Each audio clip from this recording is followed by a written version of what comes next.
Welcome to Your Business, Your Life with Matt DiFrancesco, your personal financial technician. Whether you've had years of success in your business or just starting out, Highlift Financial can help you create a vision for your business, life, and family, and align these for generational wealth.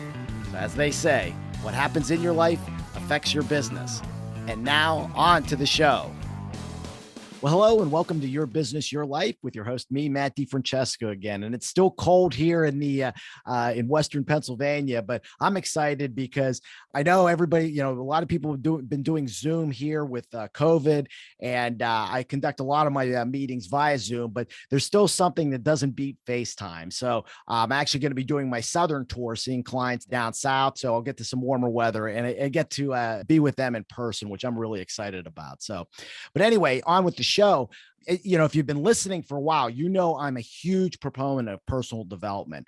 And today I've got one of the heavy hitters in the industry in this area.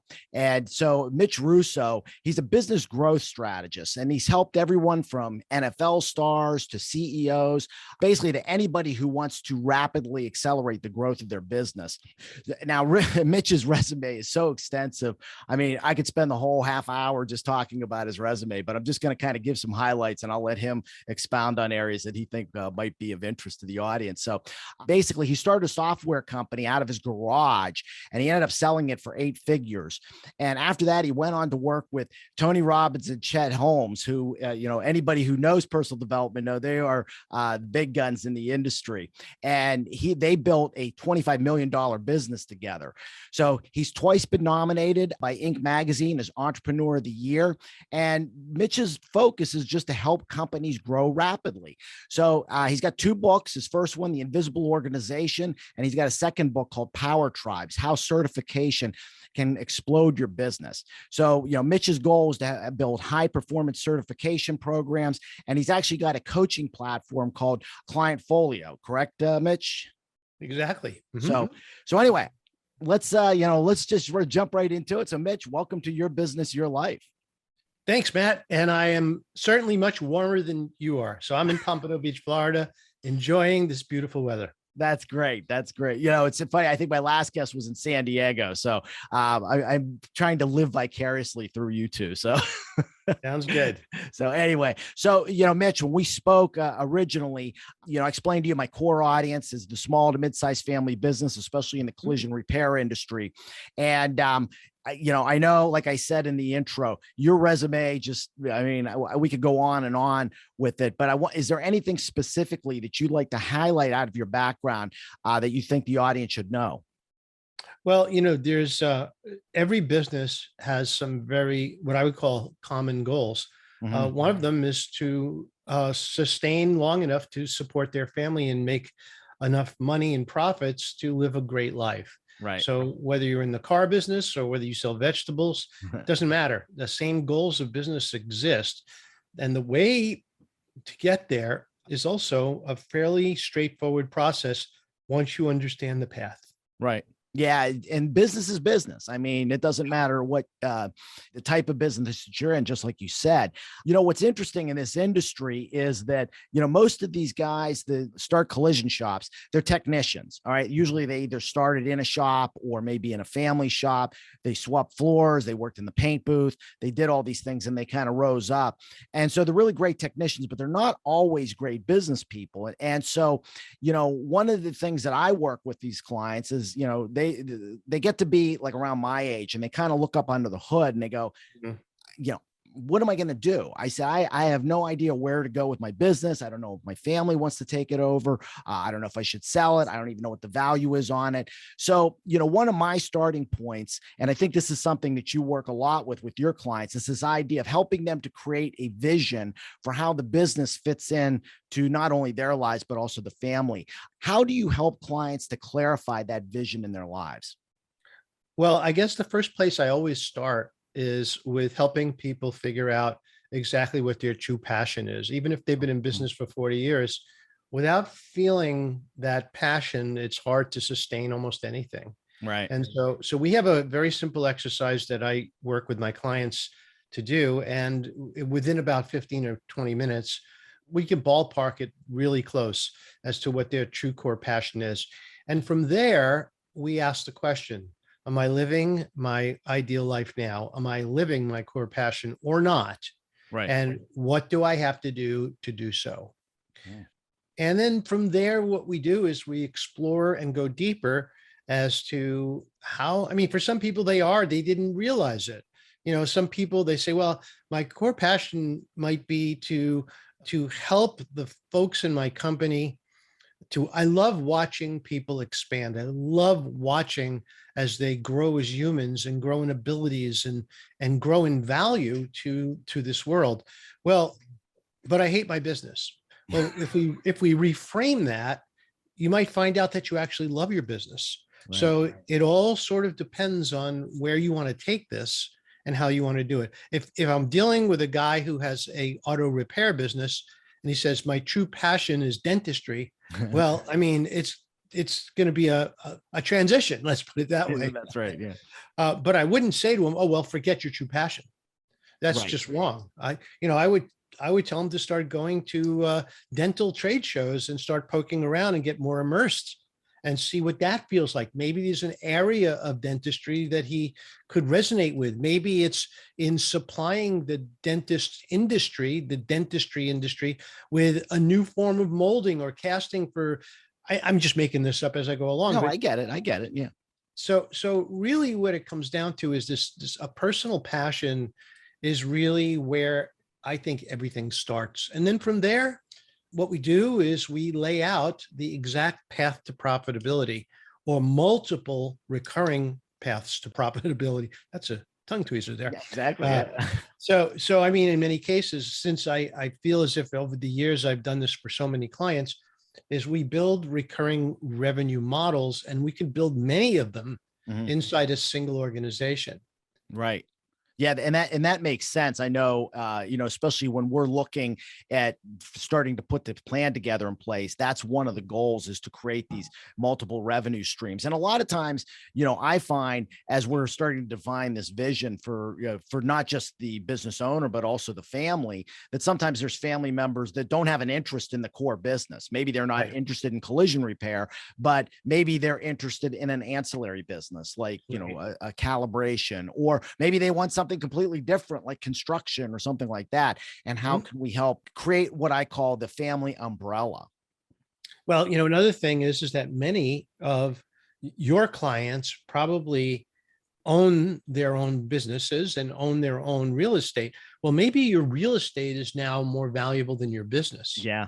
Yeah. That's one way to think about it. Another thing to think about, and this again is fairly common in the work I do, is when I look at a company, I also look for the processes that they have perfected or invented. Sometimes your process is what I would call your intellectual property, in essence, is more valuable again than your entire business. Oh, I can give you multiple examples of that. It happens all the time. Could you give us some examples? Because I think a lot of times, especially, in this industry, they don't understand what that intellectual property may be that they would have. Okay. So I'm going to use a different industry just as a way of clarifying. So let's say that you are, and I'm going to use a real life example. You're a recruiting firm, and you have a nice little business. You have a couple of people. Everyone works remotely, so overhead's low. You're generating $2-3 million a year. And you say, my customers love us. They rely on us for all their stuff. We always have a lot of fun when we work together. Right. But then what we realize is that the process of recruiting that they've created is really their secret sauce. Oh.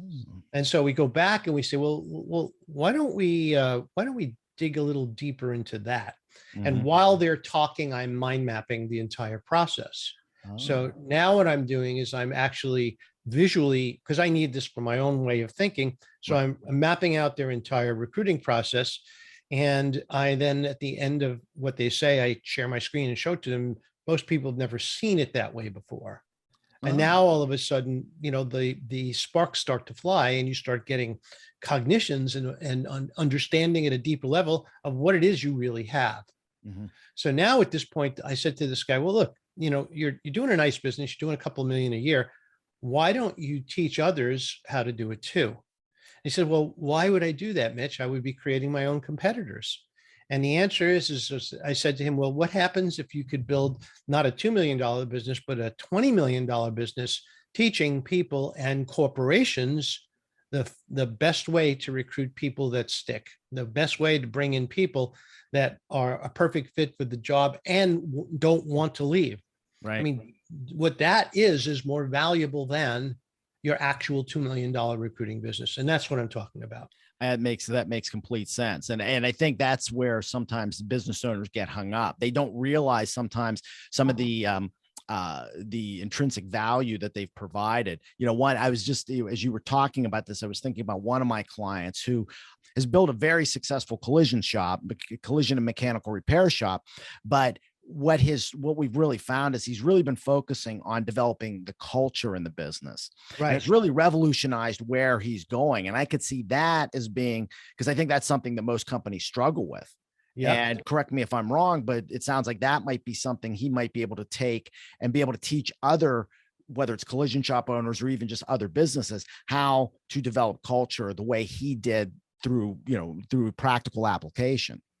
Well, see, if you can truly promise and prove that you are capable of developing culture in another company, that could be a 20 million or a 50 million or $100 million business. Wow. Because that by itself is more valuable than a collision repair shop. I mean, it's so what you making my point. That's exactly. Now, I did have a guy, very interesting. I did have a client who was revolutionary in how he got the parts department profitable at auto dealers. Oh, so not quite exactly your business or your client's business, but close enough. And so he had figured out that there was a way to work with clients using his own methods that would bring those clients back over and over again and have them regularly purchasing parts from the parts department of this particular dealership. Right. Well, and he was making a nice 6-figure salary. Mm-hmm. However, he said, I this isn't enough. I want more out of my life. And he started a business where he trains the heads of parts departments at auto dealerships how to do what he has perfected. Now he has a $3 million business and a coaching network of people who go around and help auto dealers increase the value of their clients through the parts department. Who would have ever thought, right? Right.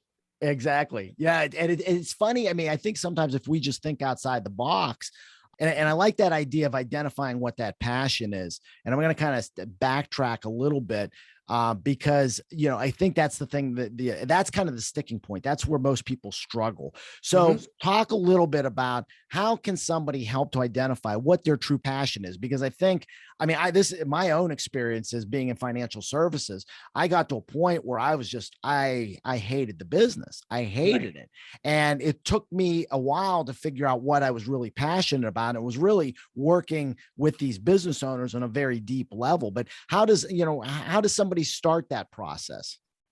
It is a one-word answer. Okay. Why?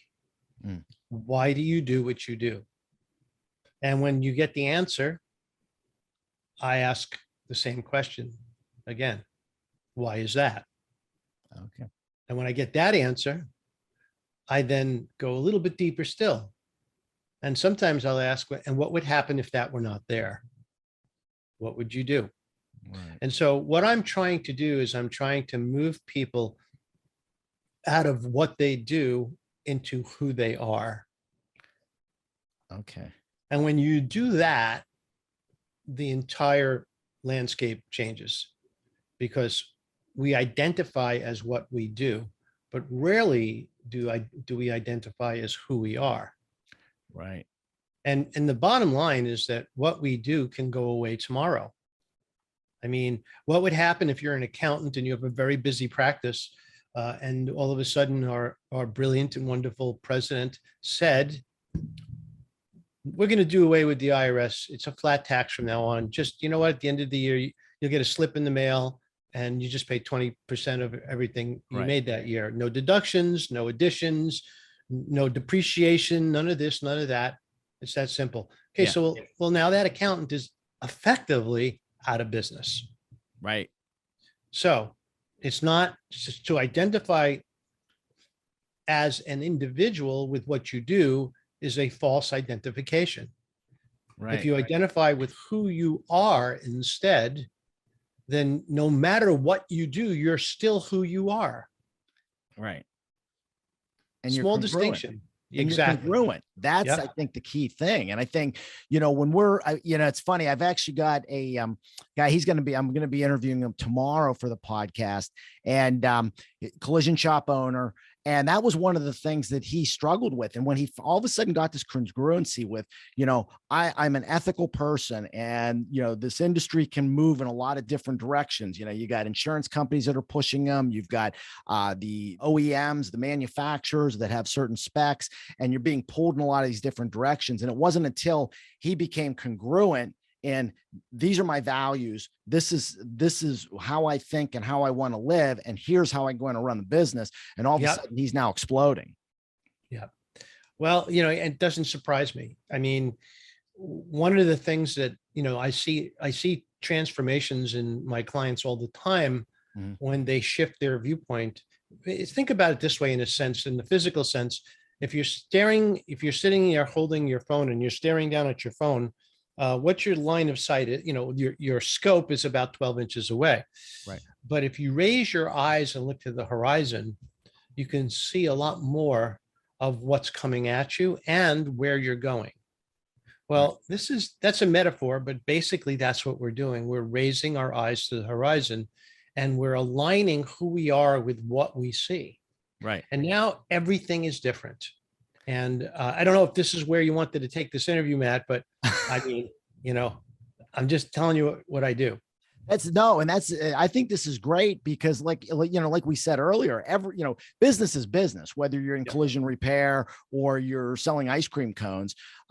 I think it's really important for business owners to understand that you need to clarify not only this vision, but I think just become congruent. That's, I think, the biggest struggle for most of us is figuring out who we are. Who we are. I mean, my coach posed a question to me, which actually he stole from Tim Ferriss in the 4-Hour Work Week, is how, if retirement was on an option for you, how would your life and business be different? And that kind of hit me between the eyes because that was a reality for me. Yep. And now I had to do what you said in this idea of reframing. Yeah. And it can be scary for most people, but I think once you do it, I mean, is in your experience, once they do it, do you see them as all of a sudden it's like the light goes on? Oh, it's almost, again, this, like I said before, I usually can get this done in 15 to 20 minutes. And the reason is because it's right there. Most people just don't see it. Right. It's sort of like, putting on a different pair of colored glasses, and all of a sudden everything that was invisible to you is now completely visible. Right. So we're shifting viewpoints just slightly to the left or to the right, and a whole new world shows up. And again, it's very effective. It's very simple. I went through this in my own life when I sold Time Slips Corporation. Okay. And that company was my life's work. And at 40 years old, I was basically retired. I mean, wow. What do I do now? I already accomplished everything I wanted to accomplish, or is what I said I wanted to accomplish. Right. What I thought I wanted to accomplish. But I was really only at the very beginning, but I didn't know that. That was over 20 years ago. Right. So it took a lot of introspection for me to really realize who I was, because I thought I was the president of CEO of Time Slips Corporation. And that I identified myself with my job. Right. And certainly that was, as a young man, that was probably a smart thing to do at the time. But as we gain in years and wisdom, I hope, you start to see things a little bit differently. And, one of the things that hits you in the face is that, oh my God, I've worked all my life to achieve this amount of money. Everything about my life has been around money. Right. Now I have the money. Now what do I do? Right. And it's a different world. Yeah. I mean, money's just a tool, really, is really it comes down to. But again, I mean, I know people that are making millions and millions of dollars that are completely miserable. Right. right? And I know people that are poor that are extremely happy. And I think a lot of it because they know who they are. I know Yeah. Tony talks a lot about the idea of our belief systems and our values and kind of getting those things congruent. Is this part of this mind mapping process that you do with people? It is. And what I do is when we go through this process, we try to align the elements of a person's life that allow them to see the whole instead of the parts, Ah, because the parts are not always perfect. If this is not obvious, it should be. I mean, no one has a perfect life. And by the way, if you do, then you're actually dead. exactly. And you're living in the spirit world, because humans were not engineered to have perfect lives. Humans, in my belief, are problem solving machines. Right. And we turn out to be happiest when we are finding and solving problems. Not everybody, but most of us. And by rephrasing it, we can include everybody. Right. So the whole idea here is that if we are in fact problem solving machines and we don't have any problems, we're miserable. Our machines have nothing to work on. They Right. idle and idle and idle. Eventually they just break down and go away. That's what we call death. So instead, what we like to do is make sure that we're always in the process of either growing, learning, improving, or solving ours or others' problems. It's amazing that you brought that up because I have a book of the author actually gave it to me, and it's on lessons from Saint Ignatius for everyday life. It's basically designed for the working persons. Today's meditation was actually just about that, how we are designed to work and to become better and to always be evolving, to be solving those problems. And just I think you hit the nail on the head. We are designed to do that. Right. And so again, if your problem is, well, where on the beach am I going to put my chair today? That gets old after a few weeks of that. Right. That's why it's called vacation. Right. So the whole idea is after your vacation, what? You're refreshed, you're relaxed. You've probably enjoyed time with your family. You've changed the way, you hopefully have put your cell phone and laptop down Right. long enough to enjoy the time with your family. And now you're ready to get back into it. But if you have that as your life, it unfortunately is, as I've seen here in Florida, we have a lot of people who retire and then shortly pass away afterwards. Right. Right. Yeah, you've always got to be striving for something. I firmly believe that. I mean, you've always got to have something to work for, or look forward to, always something to be working towards. I mean, it's funny. I got one of my clients. He's over on the West Coast of Florida, and we sold his business for him, and he was kind of playing golf. And it's funny because now he's jumping back into, he sold precious metals and jewelry, and now he's jumping back in, like he dabbles in it, but it's still he needs to be doing something, and he learned that.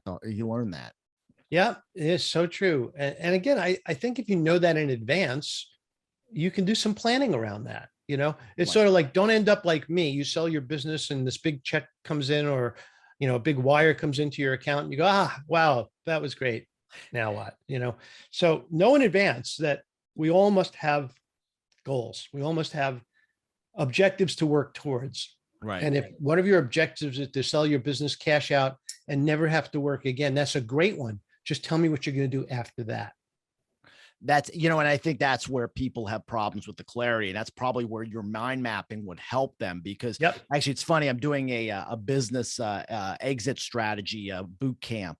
And that was one of the things they brought up, a statistic yesterday. And, most business owners, if you go up to them and say, okay, when are you looking to exit?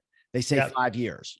All right. And then the reason is because 5 years is like, it's short enough that they can see it, but it's long enough that they figure they can prepare. But then if you ask them again 5 years later, they'll say 5 years. And it's because they never really clarify what they really want. I mean, what is their life? Maybe they want to get out and do something completely different. Maybe they want to keep the business, or keep the business running, but only maybe work as a consultant in it. And I think, trying to have them clarify that provides a ton of value to them.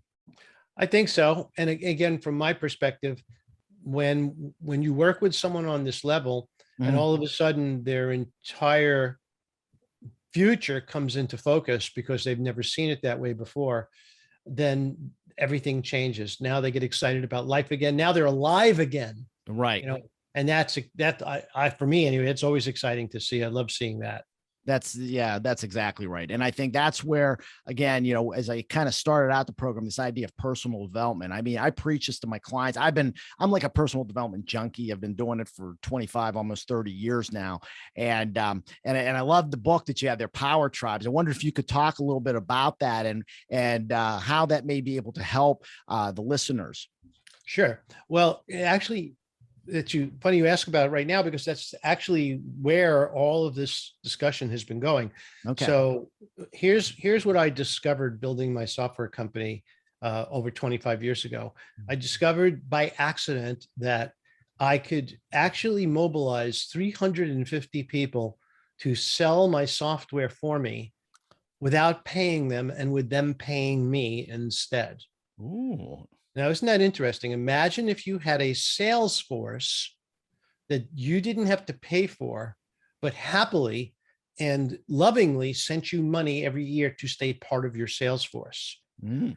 Okay, so I discovered this, if you will, almost by accident, meaning I sort of fumbled my way into it. I almost crashed my company doing it at the first time I tried it.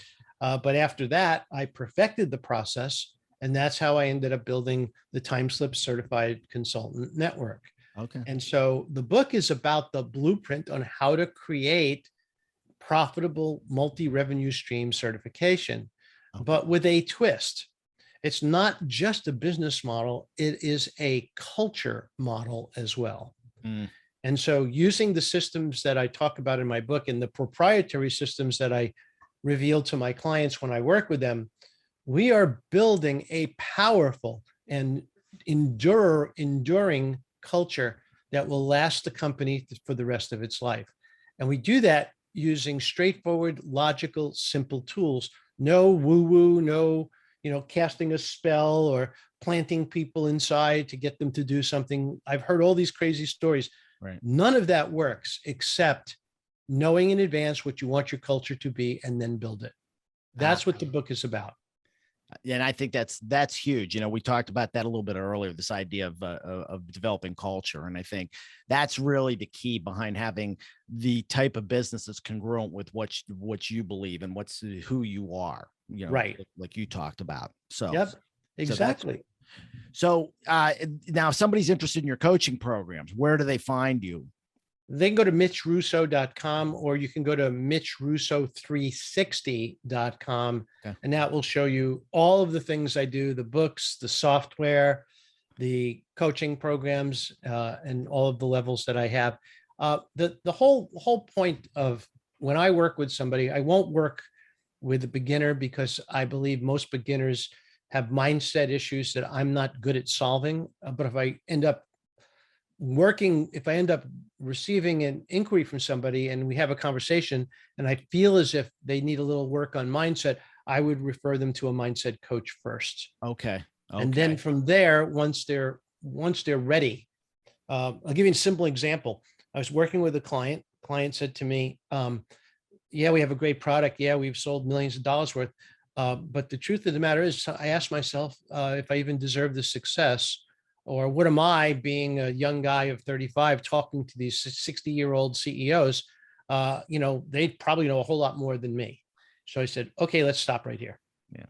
And I said, okay, I'm going to give you a phone number. I'm going to basically set you up with a mindset coach. You'll need one, possibly two sessions, and then we can begin working together again. Right. and it was like magic. I mean, it really was. And this is, again, so I don't work with beginners because, again, it's people don't trust themselves in the beginning. I like to work with experienced business owners because in the end, an experienced business owner completely gets exactly what they have to do and is open and is coachable and able to take the guidance that I can provide. But don't you think even the experienced business owner struggles with mindset problems? Only at different levels. Those are easier, by the way. Okay. So yes, somebody certainly can struggle with a mindset issue who's building a large business. But at that point, we're just unlocking doors and they pass through that door and they're ready. Gotcha. Beginners might have deep issues that I can't handle. I'm not a psychiatrist or a therapist, right, or a mindset coach for that matter. Right. So All I'm really doing is I'm analyzing the business and the person and make sure that the match is perfect. Okay. And then you're basically helping them to develop growth strategies within the business, correct? Right. Yeah, we do this very quickly. So usually in the first session, we've mapped the entire business, we've found their true purpose, and now we've created several mechanisms by which they can generate revenue Okay. in the first 2 hour session. And then after that, I work with my clients on a weekly basis to help them stay and keep accountable and stay focused on their goals. Right. And you know, it's, I think, and we've highlighted this many times, business is business. So, you know, I think, you know, anybody in the audience that would be interested in taking that business to the next level, but you're kind of stuck, you know, I think Mitch is the perfect guy to be talking to. So we're going to put all of your contact information and links in the show notes so that Sure. we can get to you. But, you know, oh my gosh, you're just a wealth of knowledge. I mean, I'm just, you know, I've got all these questions bouncing around my head, but we're about at time. So any final thoughts you want to share with anybody, with the audience, Mitch? Yeah, I did want to share one thing. Most people give up too soon. In fact, most people give up minutes before success is at their doorstep. And the reason they do is because they're looking backwards instead of forwards. Mhm. And, you know, if I had given up when I found out that the software product that my partner and I had built and spent 9 months of work, nights and weekends building, only to discover the day we released it that the market had changed, it had no value, which is a true story. That's exactly what happened. It Right. wasn't until we realized that we had something even better using the base of technology we had created. So we had to pivot, and we pivoted into basically a very large business once we figured it out. But so what looked like a disaster, the market that we addressed all of a sudden didn't exist, became a blessing because we pivoted into a much larger market. I believe everybody that goes through a process like this is one pivot away from enormous success. Right. And, you know, there's an old saying that experience is the best teacher, but a mentor of mine told me it's not, it's the most expensive teacher, that somebody else's experience is the best teacher. So I'm sure people can profit from, from the lessons that you've learned probably the hard way. Right, Mitch?